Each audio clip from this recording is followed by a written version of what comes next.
Yeah. Listen up, mga kapatid. Nagkakaroon ko tungkol sa ating paligid sa mga simbahan.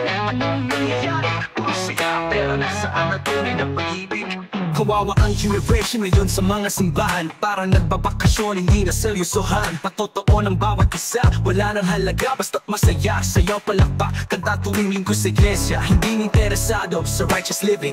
Holiness parang wala nang meaning, kasi ang katuwiran nila saved by grace daw. Kaya ang buhay parang laro lang sa araw-araw. Sila ay masaya tuwing linggo sa iglesia. Sila ay masaya kahit walang patotoo. Sila ay masaya kahit walang righteousness. Sila ay masaya kahit walang holiness. Lagot kayo mga pastor na hindi natuturo ng tamang katuruan. Puro saya at laro, masaya at maginhawang sermon. Yan ang inyong misyon, apostasya ng inyong direksyon. Nauunawaan ko naman kung bakit ganun. Hindi pwedeng ituro ang wala sa atin.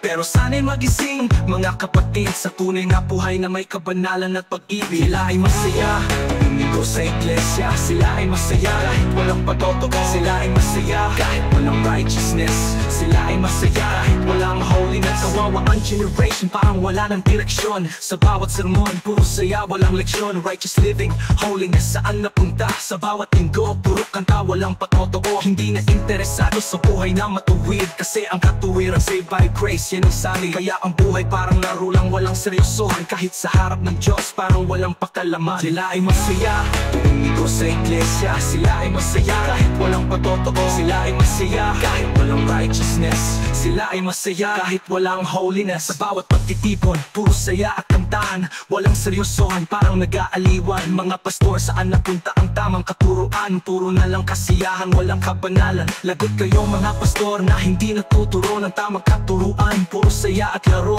masaya at makinhawang sermon. Yan ang inyong misyon, apostasya ng inyong direksyon. Nauunawaan ko naman kung bakit ganun. Hindi pwedeng ituro ang wala sa atin. Pero sana'y magising mga kapatid sa tunay na buhay na may kabanalan at pag-ibig. Sila ay masaya tuwing linggo sa iglesia. Sila ay masaya kahit walang patotoo. Sila ay masaya kahit walang righteousness. Sila ay masaya kahit walang holiness. Sila ay masaya, pero sana magising na sa tunay na buhay na may kabanalan at pag-ibig. Sila ay masaya, pero sana magising na sa tunay na buhay na may kabanalan at pag-ibig.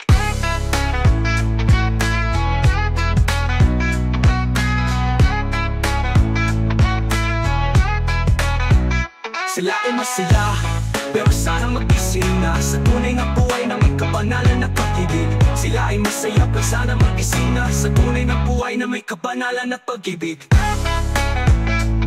Sila ay masaya, pero sana magbago sa bawat pagtuto, sa bawat sermon na totoo.